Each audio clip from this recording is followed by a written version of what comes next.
Kalau ada yang lain, jangan lagi bikin framing-framing, ini nggak mau diskusi.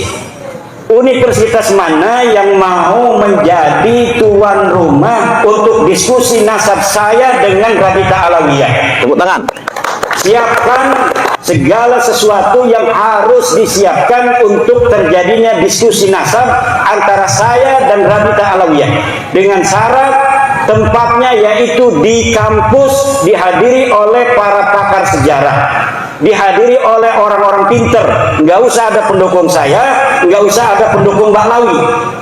Ya, cocok. Hanya orang-orang pinter, doktor, profesor. Silakan di situ Mbak Lawi, siapa yang mau jadikan wakil, mau 1, 2, 3, 20, silakan, saya sendirian. Ini bisa disampaikan dan ini kalimat saya, ini bisa dijadikan pegangan kalau saya tidak mau.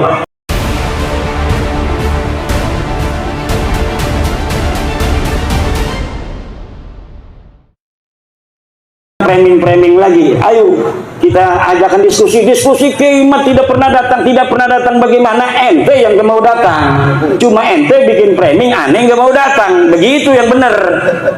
Itu di Banten, yang di Banten ya aneh itu dapat screenshot dari panitia nih, dari Rabita Alawiyah sudah mengatakan aneh gak mau datang dan aneh gak mau utus wakil, diberikan kepada saya. Ya udah, kalau nggak mau datang, nggak ngutus wakil, saya nggak mau datang. Karena di sana gimana kita ini katanya kan udah nyari-nyari dana, banyak orang yang udah ngasih duit. Kiai kalau misalnya ini tidak terjadi kita malu, kata panitia. Ya udah, kita bikin aja tuh apa namanya humor-humoran wakil-wakil kita yang hadir di sana itu tidak mewakili Pak Alwi. Hanif Alatas itu mewakili diri sendiri dan dia menyatakan itu di dalam debat itu bahwa kami tidak mewakili Rabita. Kenapa mereka tidak berani mewakili Rabita? Karena kalau mewakili Rabita, kalau kalah nanti udah beres tuh urusan. Kemarin juga itu di Rabita Alawiyah mengadakan acara diskusi, katanya saya diundang nggak mau datang. Kenapa itu saya nggak mau datang? Tanggal 7 September, karena sebenarnya mereka diundang dulu oleh kita, bukan oleh kita, oleh Universitas Wali Songo tanggal 10 September. Saya diundang oleh Universitas Wali Songo tanggal 10 September dari perwakilan Rabita Alawiyah diundang. Kemudian tiba-tiba kok mereka mau mengadakan dulu tanggal 7-nya sengaja. Kenapa? Kalau saya nggak datang nanti bikin framing alasan. Ya kata saya kalau tanggal 10 kita mau diskusi, di situ aja kita tuntasin. Ngapain saya harus diskusi sebelumnya di Rabita Alawiyah? Kan simpel. Tapi mereka bikin framing. Dan mukibin-mukibinnya seneng banget itu dikibulin kan? Iya. Dengan framing-framing itu. Kalaulah keluarga Mbak Lawi ini benar seperti yang mereka sebutkan dalam ceramah-ceramah itu, bisa nurunin rantai dari emas dari langit. Iya, emas dari langit. Bisa nurunin rantai dari emas dari atas langit gitu. Ini pasti kan sesuatu yang sangat luar biasa. Tentunya kalau misalnya terjadi tidak hanya dilihat oleh anak cucunya yang menulis itu dong. Karena kan dari langit di atas banyak yang lihat. Harusnya banyak yang lihat juga dong ulama-ulama di Tarim itu. Sedangkan di Tarim banyak sekali ulama-ulama dari keluarga Mbak Fadal, dari keluarga Al-Khatib, dari keluarga-keluarga lainnya. Kenapa yang lainnya itu menulis kita tapi tidak mendeteksi adanya rantai turun dari langit yang terbuat dari emas? Itu tidak ada lagi jawabannya kecuali memang berita itu palsu. Itu namanya khurafat. Itu dari ilmu sejarah tidak terverifikasi, ilmu nasab tidak terverifikasi, ilmu filsafat tidak terverifikasi, karena filsafat harus logis tadi kan, harus logis, verifikatif. Itu dalam teori ilmiah itu logis, verifikatif, masuk akal. Kalau tidak masuk akal sebuah sejarah itu tidak ilmiah namanya. Kalau tidak ilmiah itu namanya apa? Cerita saja. Al-khabar, information. Information itu al-khabar mahtamala sidqa wal kadhiba, sesuatu yang mungkin saja benar, mungkin saja salah. Bagaimana kita untuk mengetahui dia salah dan benar? Ya tidak ada lagi kecuali diverifikasi.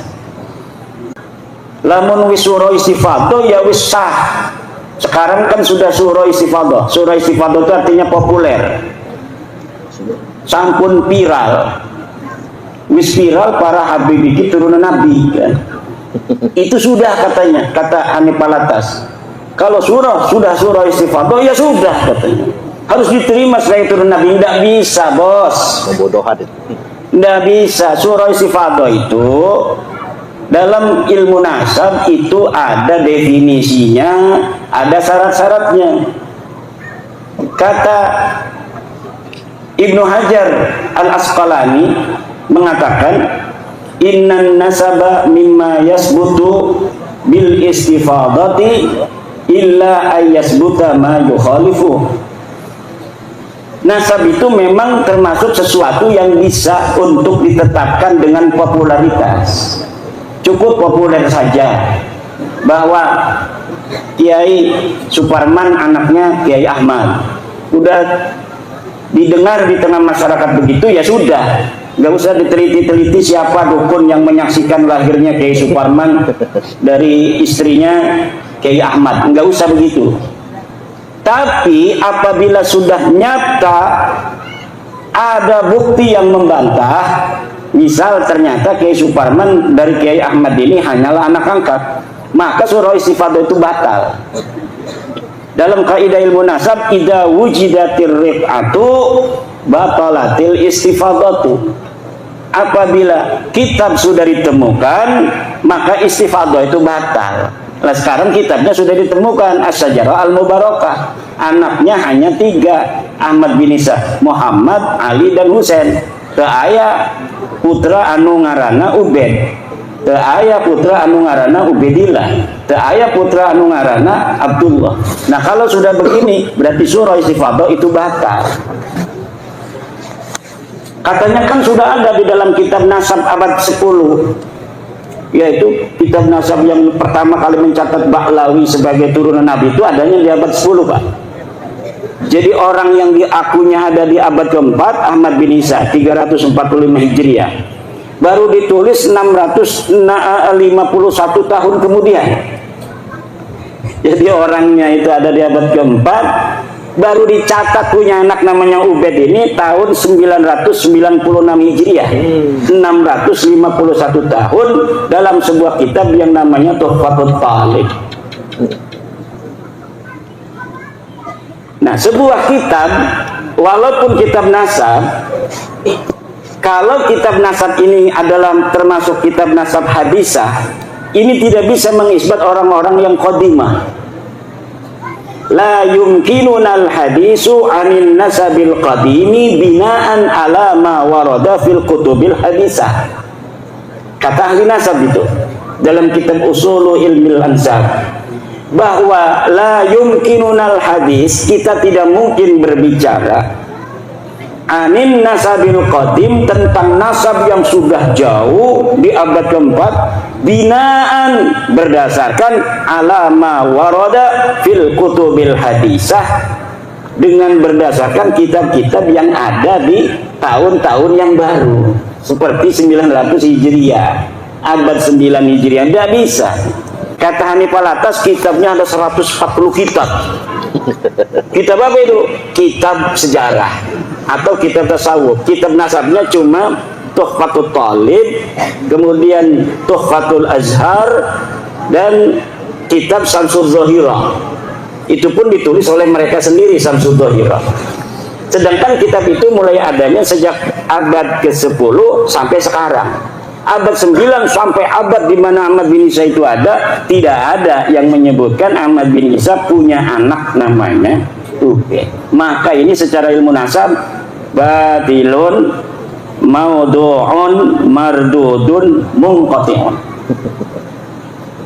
Secara ilmu DNA orang seluruh Indonesia, seluruh dunia ini Pak, sejak 2010 sudah diambil sampelnya oleh sebuah badan dari dunia yang ingin mengetahui ikatan hubungan antara satu suku dengan suku lainnya. Orang Arab sudah ditentukan haplogrupnya J1, orang Indonesia asli O. Nah, sedangkan Ba'lawi ini ngaku keturunan Nabi, ketika dites DNA ternyata DNA-nya bukan J1 tapi G. G ini orang mana? Orang Turki, orang Georgia, Kaukasus. dan sekitarnya. Itulah orang-orang dengan haplogrup G. Kok adanya di Yaman? Mereka hijrah abad ke-6 Hijriah. Jadi tahun 500-an baru hijrah. Kok ngakunya dia punya buku mengatakan hijrah kakeknya itu abad ke-4 Hijriah. Ini sama sekali bohong. Dia mengatakan bahwa Ahmad bin Isa hijrah dari Basrah ke Hadramaut. Tidak ada. Ahmad bin Isa itu orang Madinah dan dia tetap ada di Madinah. Dia tidak pernah hijrah ke Basrah. Yang hijrah ke Basrah itu Ahmad bin Isa bin Zaid. Makamnya ada di Basrah sekarang, di Najaf. Ahmad bin Isa bin Zaid. Kalau Ahmad bin Isa bin Muhammad An-Naqib bin Ali Al-Uraidi bin Ja'far As-Sadiq, dia orang Madinah dan ada di Madinah. Di mana makamnya? Kalau misalnya Kiai Imad tidak mengatakan makamnya ada di Basrah atau makamnya ada di Hadramaut, di mana makamnya? Enggak penting mengetahui makam. Karena miliaran manusia dari zaman Nabi Adam, hanya beberapa yang sampai sekarang ini masih ada makamnya. Kakek kita aja coba urut kakek kita 5, apakah seluruh kakek kita 5 itu makamnya masih terdeteksi ataukah tidak? Mungkin hanya sedikit orang yang bisa mendeteksi 5 leluhurnya makamnya masih utuh. Kecuali mungkin dia orang besar, kecuali mungkin dia ulama besar, makamnya dijarahin orang. Tapi apa iya 5-5-nya itu akan jadi orang besar semua? Biasanya ada aja yang nakal. Atau jadi orang biasa-biasa saja dan makamnya kemudian dilupakan. Jadi tidak penting ketika kita sudah mengetahui bahwa Ahmad bin Isa itu tidak hijrah ke Hadramaut, lalu katanya kalau makamnya itu bukan di Hadramaut, makamnya ada di mana? Sekarang ini kan makamnya dijarahin orang tuh. Dijarahin katanya makam Ahmad bin Isa. Bagaimana orang yang tidak hijrah ke Hadramaut makamnya jadi Hadramaut lalu dijarah-jarahin? Ini sebagai bukti arkeologis. Ini buktinya bahwa Ahmad bin Isa itu ada. Apa buktinya? Makamnya ada. Lah kita bisa bikin makam sekarang kan? Contohnya sekarang banyak makam palsu, betul nggak? Betul. Orangnya masa lalunya tidak ada, makamnya sekarang dibikin. Makamnya dibikin bagus lagi, dikasih kubah. Di Pemalang kemarin ketahuan tuh bin Yahya dibongkar sama masyarakat Pemalang gara-gara bab nasab ini. Dulunya mereka ikut berziarah sampai nangis-nangis ziarahnya. Allah ya Allah. Sekarang dia yang bongkar sendiri. Tapi kita ingin mengatakan bahwa kalau kita umat Islam ini cinta pada Rasul dan wajib menjaga keturunan Rasulullah. Nasab-nasabnya yang orang mengaku turun Rasulullah itu harus asli. Kenapa? Ada kaitan antara pengakuan orang yang mengaku keturunan Nabi dengan masalah-masalah teologi. Kan kita ahli sunnah wal jamaah. Dalam ahli sunnah wal jamaah kita wajib mencintai ahlu bait. Ahlu bait itu tadi, la as'alukum alaihi ajra illal mawaddata fil qurba. Siapa itu? Kata Ibnu Abbas, Rasulullah pernah mengatakan yang dimaksud al-qurba itu pertama adalah Aliun wa Fatimatu wa waladahuma. Ali, Fatimah dan 2 anaknya.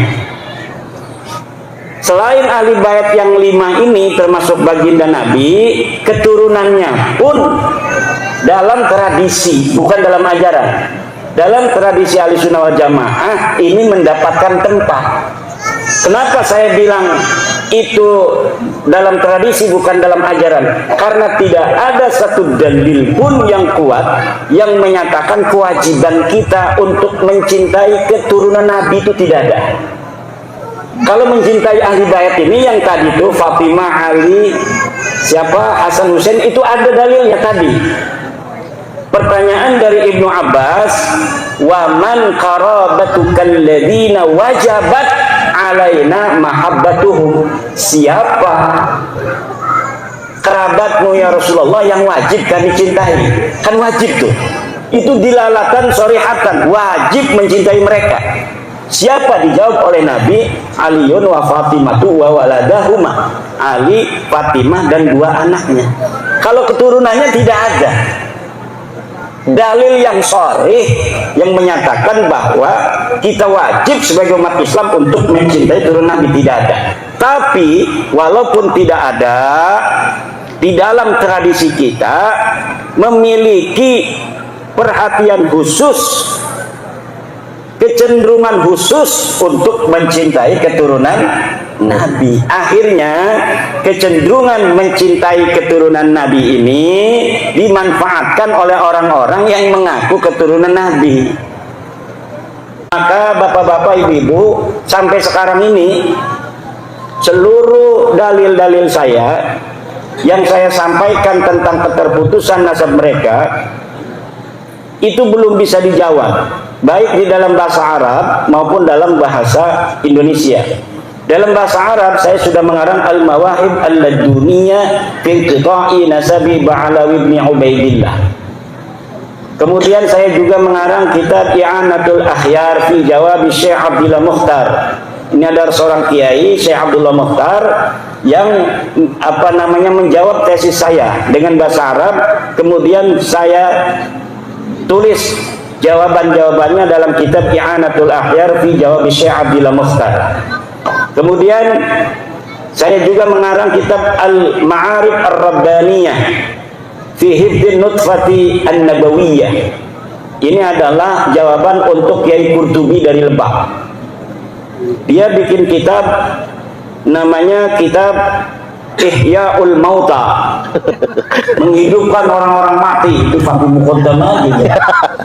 Kemudian di dalamnya ada dalil-dalil dia.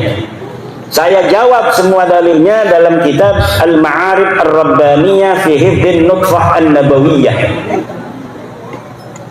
Dan semua kitab saya itu, para kiai, ada di internet yang bisa di-download, kemudian bisa di-print out gratis.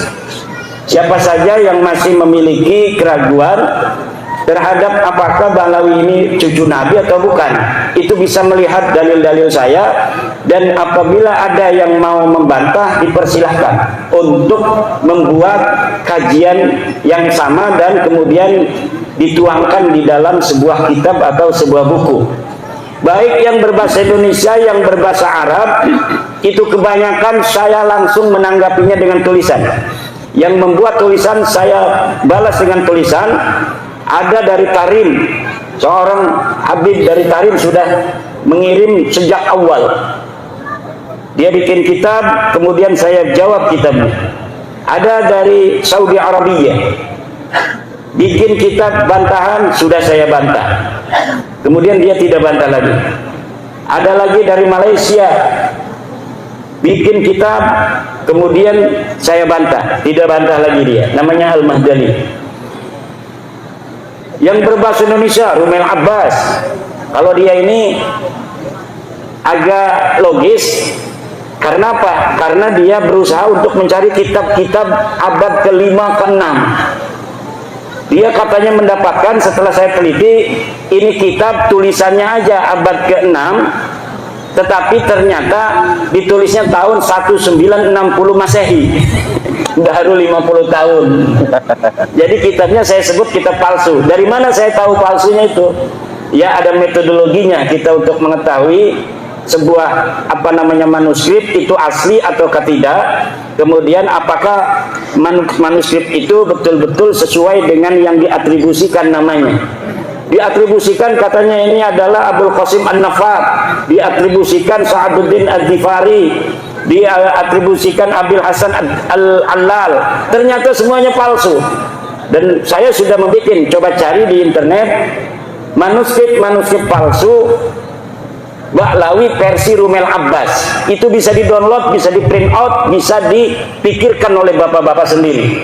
Benar nggak itu Rumel yang mengatakan dia menemukan manuskrip, kemudian saya katakan palsu, dan saya sebutkan bagaimana dalil-dalil sehingga saya bisa mengatakan manuskripnya palsu. Kitabnya baru dibikin 1960-an. Itu ada, tinggal di-download. Di-download itu Pak diambil, kemudian bisa di print out oleh anaknya. Minta anak tuh, katanya saya pengen lihat itu bener enggak Rumel Abbas itu manuskripnya palsu.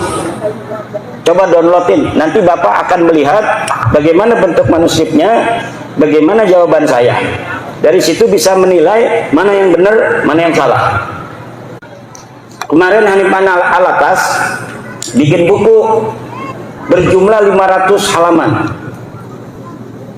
Di dalamnya apakah itu sudah menjawab? Tidak. Kenapa? Karena ternyata di dalamnya buku Hanifan Alatas sama dengan apa yang disampaikan oleh Rumel Abbas. Jadi manuskrip-manuskrip palsu yang didapatkan Rumel Abbas itulah yang ditaruh di dalam kitab-kitab itu, mengenai tentang data-data yang ada di abad ke-4, ke-5, ke-6, pokoknya sebelum abad 9, ketika mereka mengatakan menemukan, ternyata bohong. Kita bisa uji kalau ketemu di satu ruangan, dalam satu meja, di situ ada profesor-profesor sejarah, dokter-dokter sejarah, kemudian kita berdiskusi, maka akan ada juri-juri itu yang akan melihat mana yang benar. Apakah klaim daripada Rumel Abbas, apakah klaim dari saya, dan saya dapat membuktikan kepalsuan dari manuskrip-manuskrip Rumel Abbas itu. Nah, kemudian 500 halaman itu dalamnya itu cuma hal-hal yang pernah didiskusikan bersama, tulisan-tulisan tentang apa namanya, saya tidak mengakui ulama-ulama besar. Ulama-ulama Ibnu Hajar sudah mengatakan bahwa silsilahnya Ba'lawi ini nyambung ke Nabi gitu, di abad ke-10 Hijriah. Nah, Ibnu Hajar itu ketika menyebutkan silsilah Ba'lawi itu dalam kitab tasawuf, kitab sanad tasawuf. Kitab sanad-sanadnya itu banyak, ada sanad hadis, sanad fikih, sanad tasawuf. Pas bab sanad tasawuf, dia menyebutkan silsilah Ba'lawi dari gurunya yang Al-Idrus. Dari dia mendapatkan dari gurunya bahwa silsilahnya begini, sampai ke ayah saya, sampai ke kakek saya, ke buyut saya, disebutkan oleh gurunya. Menyebutkan silsilah seperti silsilah di abad 9 itu, yang nyontoh dari abad 9 dari Ali As-Sakran itu. Nah, di dalam ilmu nasab di dalam ilmu nasab, ini bukan punya saya ya, coba nyari yang baru. Di dalam ilmu nasab ada sebuah kaidah bahwa la yu'khadu hadal ilmu ayin nasabu illa an maraji'ihi wa masadirihi. Tidak bisa diambil ilmu ini, yaitu ilmu nasab, kecuali dari sumbernya, yaitu kitab nasab. Sedangkan Ibnu Hajar itu ketika menyampaikan silsilah Ba'lawi itu bukan kitab nasab, tapi kitab tasawuf. Itu secara ringkasnya aja. Nanti kita apa namanya itu kembangkan di dalam jawaban-jawaban pertanyaan. Terima kasih. Ini kode itu serak. Terima kasih. Dengan sendirinya di kode Yai Imad serak ya. Agar kita langsung masuk sesi kedua. Monggo diminum dulu. Iya. Dugaannya dicobain dulu. Halo. Buat santri walaupun ngantuk, tahanin ya. Enggak, ini santri Rahmatul Ummah dan juga ada santri Fatihul Buldan ya. Lihat dari seragam itu santri Fatihul Buldan sama Rahmatul Ummah. Mudah-mudahan santri kita nanti ada yang pinternya kayak Yai Imam juga. Amin. Yang penting istiqomah belajarnya. Baik, sekarang kita masuk sesi kedua. Dari paparan singkat tadi, kalau kata Kiai Nur Ihya itu ceto welo-welo ya. Kalau bahasa kampung saya ceteniah. Ceto welo-welo, ceteniah. Benar-benar nyata Habib Ba'lawi bukan keturunan Nabi. Bahkan tadi ngutip kitab Tuhfatul Thalib yang menyebutkan terakhir itu terbaru tahun 996 Hijriah.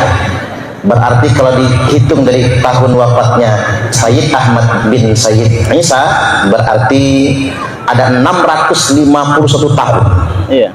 Jeda pengakuan tersebut. Maka bisa dipastikan Ba'lawi bukan keturunan Nabi. Tepuk tangan dulu. Nasab Ba'lawi ini tidak tersambung Dan saya sering ditanya apakah bertanggung jawab nanti di akhirat. Saya katakan berulang-ulang, saya bertanggung jawab di akhirat bahwa Ba'lawi ini bukan turun Nabi secara ilmiah. Kalau misalnya kita mengikuti sesuatu yang tanpa ilmu, itu yang harus bertanggung jawab itu nanti di hadapan Allah. Wala taqfu ma laysa laka bi ilmun. Jangan kau ikuti sesuatu yang tidak ada dalilnya. Nah, ini dalilnya banyak sekali. Itu kitab saya itu sampai berapa itu yang menerangkan tentang Ba'lawi putus. Ada kiai yang gak mau baca kitab saya katanya. Kalau baca berarti udah tahu. Nanti kalau udah tahu katanya kita harus mengakui bahwa Ba'lawi bukan cucu Nabi gitu. Ada yang begitu. Makanya dia nggak mau baca katanya kitab saya itu. Kalau yang tidak bisa baca kitab bahasa Arab, baca bahasa Indonesianya. Banyak bahasa Indonesianya. Saya mengarang pertama menangkal kesahihan nasab Habib di Indonesia. Kemudian terputusnya nasab Habib di Indonesia kepada Nabi besar Muhammad SAW. Kemudian saya juga menulis tentang buku membongkar skandal ilmiah nasab dan sejarah Ba'lawi. Saya juga menulis buku kronik perjalanan ilmiah Imaduddin Usman. Terakhir nanti saya akan mencetak buku jawaban terhadap buku 500 halaman Hanif Alatas. Ini mungkin dalam beberapa waktu lagi akan segera terbit. Subhanallah. Itu sudah hampir 700 halaman. Subhanallah. Cuma kemudian terganggu oleh Kiai Suparman ini yang undang-undang begini sama Kiai Ageng. Saya udah 2 bulan tidak kemana-mana. Saya gunakan untuk menulis itu. Terima kasih buat teman-teman sudah nonton video ini, yang mana Kiai Haji Imaduddin Usman Al-Bantani menantang klan Ba'lawi ya. Jadi siapapun yang mau berdebat dengan Kiai Haji Imaduddin Usman Al-Bantani, perwakilan dari Robito dipersiapkan ya, dipersilahkan katanya ya. Yang penting tempatnya itu di kampus-kampus. Jadi Kiai Imad itu hanya sendiri. Jadi perwakilan dari Robito itu tidak dibatasi oleh Kiai Imad, dan jangan bawa pendukung dari klan Ba'lawi dan juga pendukung Kiai Imad, dan disaksikan oleh profesor-profesor, doktor-doktor. Jangan mengadakan framing-framing lagi gitu ya teman-teman. Jadi Kiai Imad tegas menyampaikan tentang tantangan diskusi nasab ini kepada Robito Alawiyah ya teman-teman. Siapa saja yang ditugaskan dipersilakan katanya ya. Oke, terima kasih buat semuanya. Sampai jumpa di video selanjutnya.